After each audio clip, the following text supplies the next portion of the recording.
Sir ಈಗ ನಿಮಗೆ ಸ್ಥಾನಮಾನ ಸಿಗೋ ವಿಚಾರ ಈಗ ಸಿಕ್ಕಿರೋ ಸ್ಥಾನ ಖುಷಿ ಇದೆಯಾ ಹೇಗೆ ನೋಡಿ ಬೇರೆ ಸಿಕ್ಕಿರೋದೇನಿಲ್ಲ, ಈಗ ಸಿಕ್ಕಾಲೆ 3 ವರ್ಷ ಆಯ್ತು. ಅದು ಮತ್ತೆ ಕಂಟಿನ್ಯೂ ಕಂಟಿನ್ಯೂ ಅಂತಂದ್ರೆ ಸರ್ಕಾರ ಅಲ್ಲಲ್ಲ, ಈಗ ನಾವು ಹೆಚ್ಚು ಕಡಿಮೆ 15-20 ದಿವಸ ಡೆಲ್ಲಿನಲ್ಲೇ ಆಯಿತು. ಅನೇಕ ಸಭೆಗಳಾಯಿತು. ಸಭೆಗಳಾಗುವಂಥ ಸಂದರ್ಭದಲ್ಲಿ ನಾನು ಇರಬೇಕಾಗಿತ್ತು, ಇದ್ದಿದ್ದೆ. ಈಗ ಸಚಿವ ಸ್ಥಾನದ ಆಕಾಂಕ್ಷಿ ಆಗಿದ್ದು ಅದೇನೇನು ಇದ್ದೀರಿ? ಹಿಂದೂ ಇದ್ದೆ, ಈಗಲೂ ಇದ್ದೀನಿ. ತೃಪ್ತಿ ಇಲ್ವಾ ಸರ್ ನಮಗೆ? ತೃಪ್ತಿ ಇದೆಯಾ ಅಂತ ಅಲ್ಲ, ಈಗ ತೃಪ್ತಿ ಅಂತ ಅದಲ್ಲ, ಕೆಲಸ ಮಾಡೋದ್ರಲ್ಲಿ ತೃಪ್ತಿ ಇದೆ, ಪ್ರಶ್ನೆ ಬೇರೆ. ಆದರೆ ನಾನು ಕೂಡ ಸಚಿವರು ಹಾಕಾಗ್ತದೆ. 2ನೇ ಹಂತದ ಪುನರ್ರಚನೆ ಬಹುಶಃ 23-25 ಆಗ್ಬೋದು ಅಂತಕ್ಕಂಥ ನಿರೀಕ್ಷೆ ಇದೆ.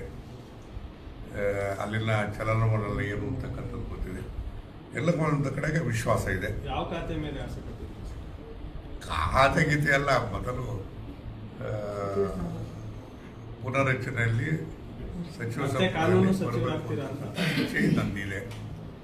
ಮತ್ತೆ ಕಾನೂನು ಸಚಿವರಾಗ್ತೀರಾ ಅಂತ ಏನಾಗ್ತದೆ, ಏನು ಕೊಡ್ತಾರೆ ಅಂತ ಹೇಳಿ, ಯಾವ ಖಾತೆ ಏನು ಅಂತಕ್ಕಂಥ ಪ್ರಶ್ನೆ ಅದು ಮುಖ್ಯಮಂತ್ರಿಗಳಿಗೆ ವರಿಷ್ಠರಿಗೆ ಬಿಟ್ಟಿರ್ತಕ್ಕಂಥದ್ದು. ಯಾರನ್ನು ಭೇಟಿ ಮಾಡಿದ್ರಿ ಸರ್ ವರಿಷ್ಠರು ಡೆಲ್ಲಿ? ನಾನು ಎಲ್ಲರನ್ನೂ ಭೇಟಿ ಮಾಡಿದ್ದೀನಿ. ಏನು ರೆಸ್ಪಾನ್ಸ್? ಏನಂತ ಬಂತು? ಗ್ರೀನ್ ಸಿಗ್ನಲ್ ಕೊಟ್ಟಾರ ಸರ್? ಭರವಸೆ ಕೊಟ್ಟಿದ್ದಾರೆ.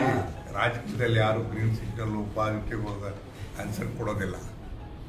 ವಸ್ತುಸ್ಥಿತಿ ಏನು ಅಂತ ಅವ್ರಿಗೆ ಅರ್ಥ ಆಗಿದೆ. ಬಹುಶಃ ಸೂಕ್ತವಾದಂಥ ನಿರ್ಧಾರವನ್ನು ತೆಗೆದುಕೊಳ್ತಾರೆ ಅಂತಕ್ಕಂಥ ವಿಶ್ವಾಸ ನನಗಿದೆ. ಮಾಡ್ತಿದ್ದಾರೆ ಸರ್ ಮೂಲೆ ಗುಂಪಾಗಿದ್ದರೆ ನಾನು ಡೆಲ್ಲಿನಲ್ಲಿ ಇದ್ದು ಕೇಂದ್ರದ ಎಲ್ಲ ಸಚಿವರ ಹತ್ರ ರಾಜ್ಯದ ಸಮಸ್ಯೆಗಳನ್ನ ಮಾತಾಡೋಕ್ಕಾಗ್ತಿತ್ತ? ನನ್ನ ಪಾತ್ರ, ನನ್ನ ಇದೇನು